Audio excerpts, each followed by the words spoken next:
En nuestro programa de hoy comenzamos planteándonos otra pregunta. ¿Cómo sabemos que la Biblia proviene de Dios? Esta es una buena pregunta que resulta ineludible formular y que debe ser respondida. Desarrollaré la respuesta en 5 puntos principales. Primero, preservación. Una de las pruebas objetivas, una de las pruebas externas, ha sido la preservación maravillosa de la Biblia. Hubo una vez un antiguo rey, leemos acerca de él en el libro del profeta Jeremías, que cuando la palabra de Dios le fue enviada, tomó un cuchillo, cortó en pedazos el libro en que estaba escrita y lo arrojó al fuego. Pero la palabra fue escrita otra vez, y es así que tenemos esa palabra en la actualidad. A través de los siglos se han realizado muchas quemas de Biblias. También hoy en día existe mucho antagonismo hacia la Biblia. En algunos países no está siendo quemada porque se piensa que tal comportamiento no sería muy civilizado. La manera en que muchos tratan de librarse de ella es simplemente minimizándola o poniéndola en ridículo, aunque por otra parte se proclame la libertad religiosa y el respeto que requiere la libertad de expresión. A pesar de todos los ataques que se han dirigido contra la Biblia, ella todavía existe y, por supuesto, es uno de los éxitos de librería. Bueno, habría que aclarar que más bien era un éxito de librería, porque ese no es hoy el caso. Lamento decirlo, pero así ocurre en realidad, lo que revela la actitud hacia la Biblia de nuestra sociedad contemporánea. La Biblia no está realmente ocupando el lugar que una vez tuvo en la historia y en la vida de algunas naciones. Sin embargo, creo que la sorprendente preservación del texto de la palabra de Dios es digna de consideración. Segundo, la arqueología. Otra manera por la cual podemos saber que la Biblia es la palabra de Dios es a través de la arqueología. La pala del arqueólogo ha desenterrado muchos elementos que han probado el origen divino de la Biblia. Por ejemplo, algunos negaron por muchos años la autoría de Moisés en relación al Pentateuco, los 5 primeros libros de la Biblia, en base a que la escritura no existía en tiempos de Moisés. Seguramente no habrás oído a nadie promover esa teoría recientemente, ¿no es cierto? Por supuesto que no. Así es que por años los arqueólogos han desenterrado una y otra vez evidencias sobre la veracidad de la Biblia. En este sentido, la ciudad de Jericó y sus murallas que cayeron, según el relato bíblico, constituyen un ejemplo. Ha habido un debate entre Kathleen Kenyon y John Garstang relacionado con ciertos aspectos concretos. Ha quedado bien establecido que las murallas cayeron, aunque pueda discreparse sobre la fecha. La palabra de Dios ha resultado comprobada en este caso y en muchas otras ocasiones. La arqueología ha demostrado la exactitud de la Biblia. Muchos de los manuscritos que han sido descubiertos también han confirmado esa veracidad. Es realmente interesante que cuando aparentemente por casualidad se encontraron los rollos del pergamino del profeta Isaías entre los famosos rollos del Mar Muerto, los críticos pensaron que se había presentado una oportunidad de descubrir argumentos para desacreditar la Biblia. Sin embargo, los rollos no han desacreditado a la Biblia y parece que los mismos críticos han perdido mucho del interés que habían tenido por dichos rollos. Este es un campo en el cual puedes continuar investigando, ya que no podemos extendernos más en este tema. Sugeriría un breve estudio al respecto. Tercero, profecía cumplida. Si se me preguntase hoy si tengo una sola cosa para sugerir que ofrezca una prueba concluyente de que la Biblia es la palabra de Dios, ¿sabes qué sugeriría? Yo, el cumplimiento de la profecía. La profecía cumplida es la prueba, por excelencia, que no puedes evadir ni eludir. Y la Biblia está llena de profecías cumplidas. Una cuarta parte de las Escrituras, cuando fue escrita, era considerada profética.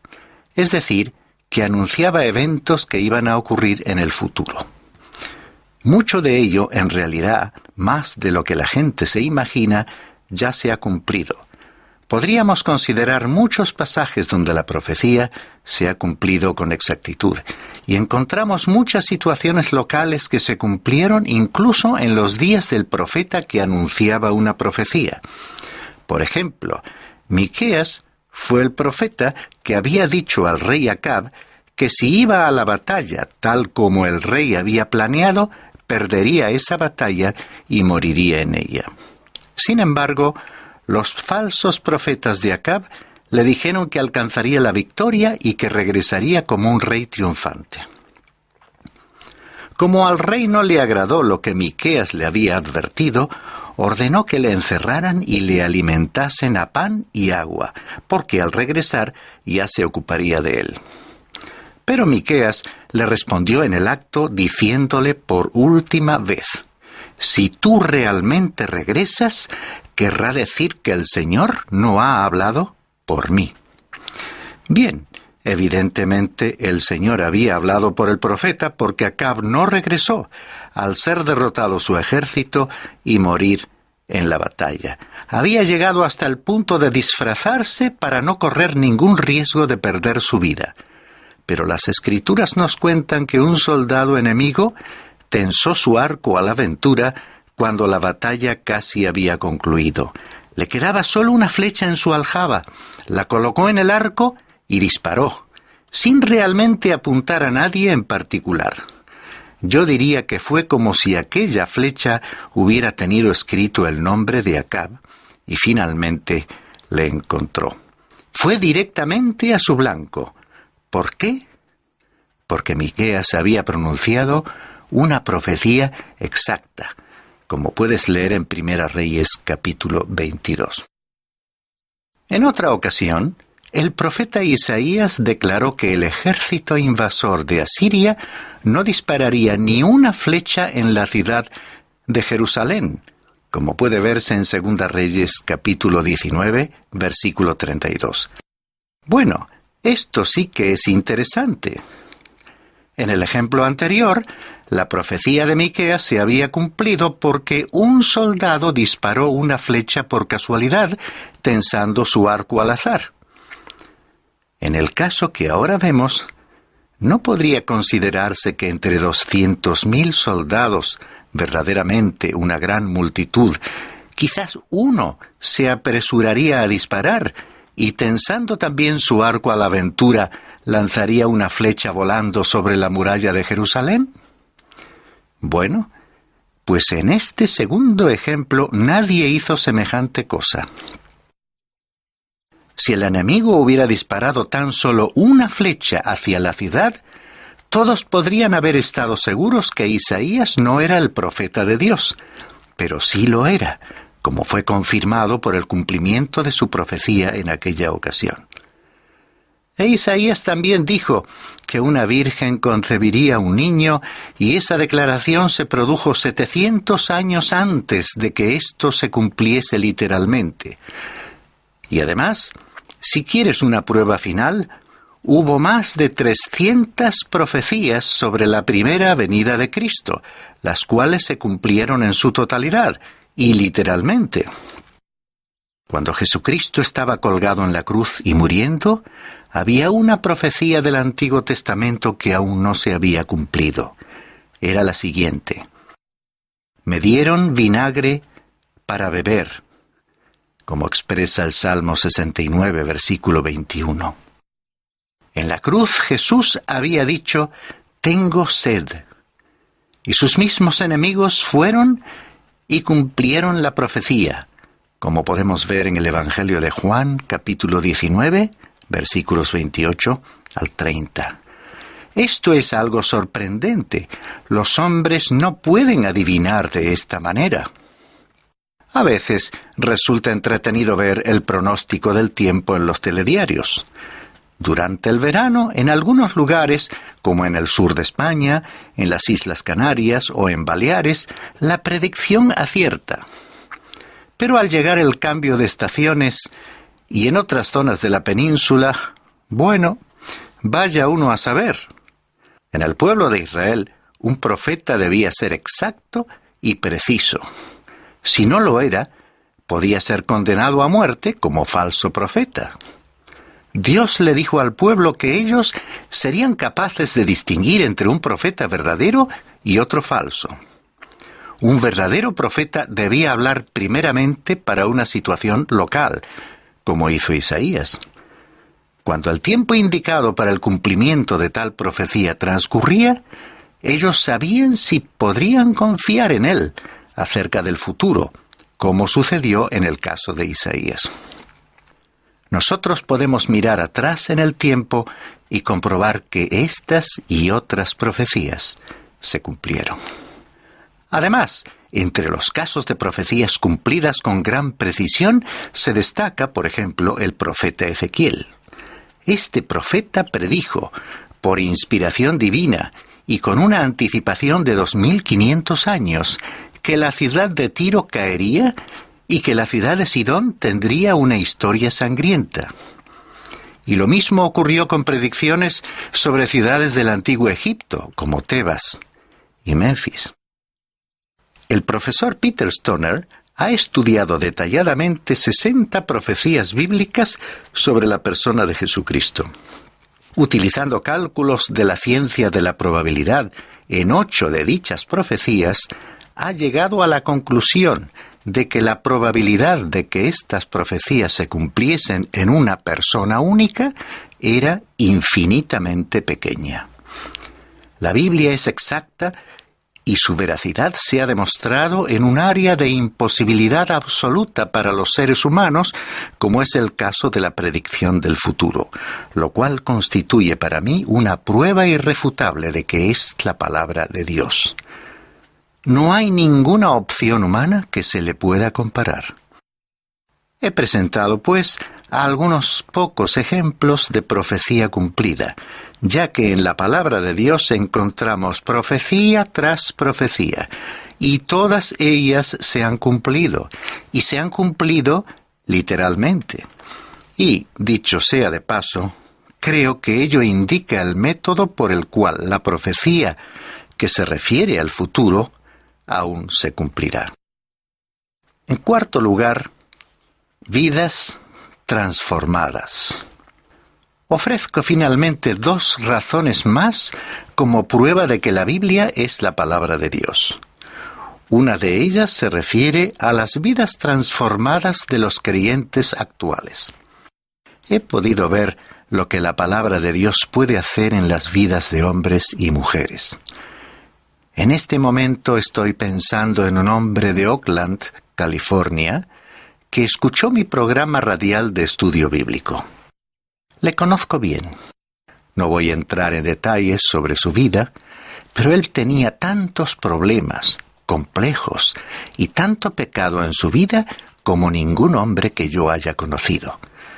Comenzó a escuchar el programa de radio y a veces oigo de personas que solamente escuchan el mensaje del Evangelio una vez y aceptan a Cristo como único y suficiente Salvador. Creo que esto es posible y resulta maravilloso.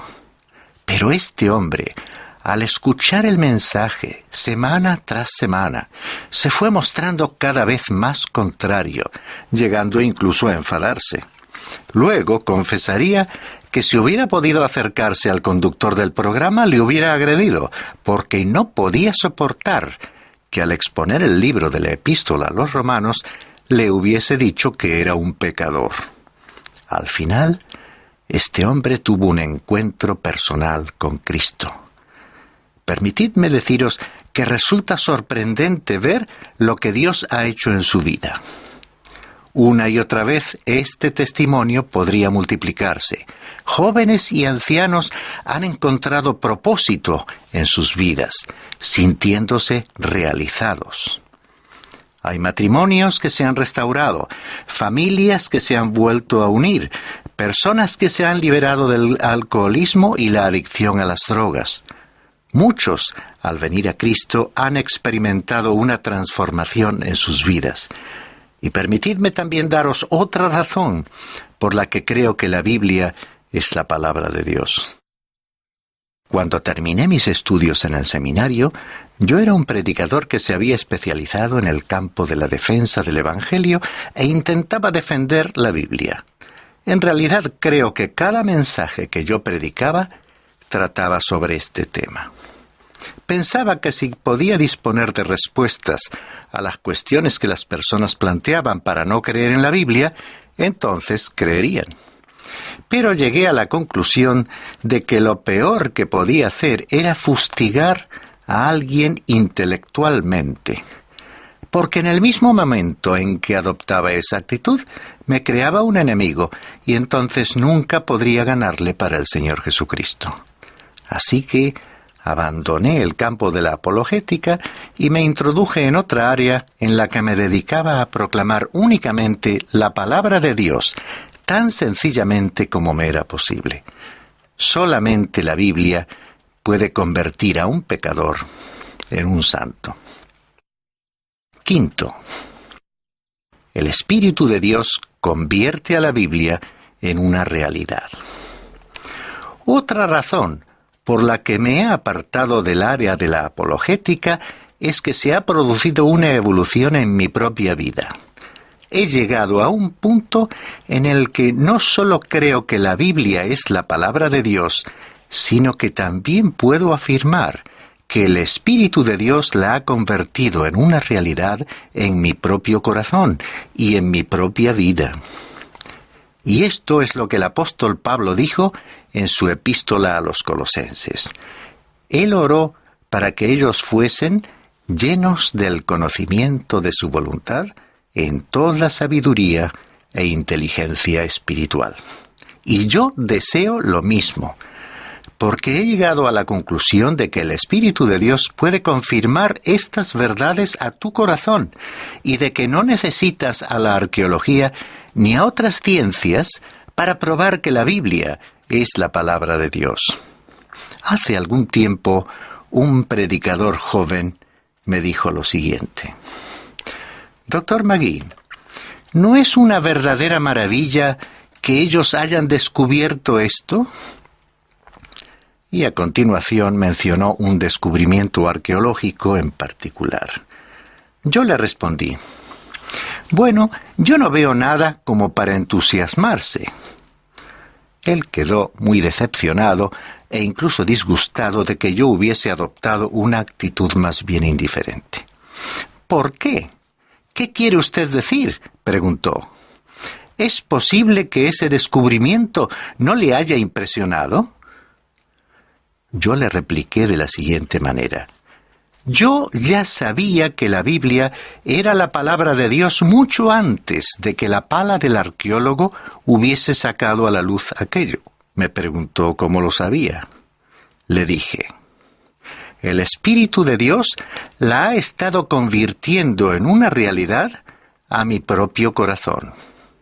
Creo que el Espíritu de Dios va a hacer que la palabra de Dios sea una realidad no solamente para que la incorpores a tu vida, sino también para proporcionarte esa certeza que te permita afirmar con convicción: yo sé que es la palabra de Dios.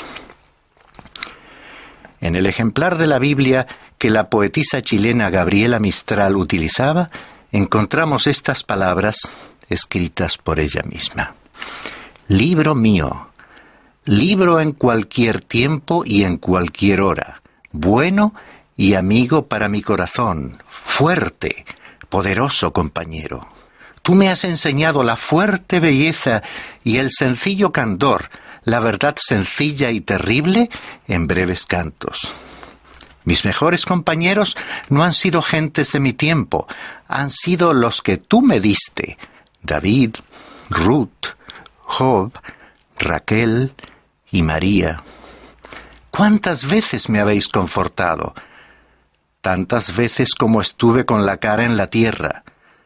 ¿Cuándo acudí a ti en vano, libro de los hombres, único libro de los hombres?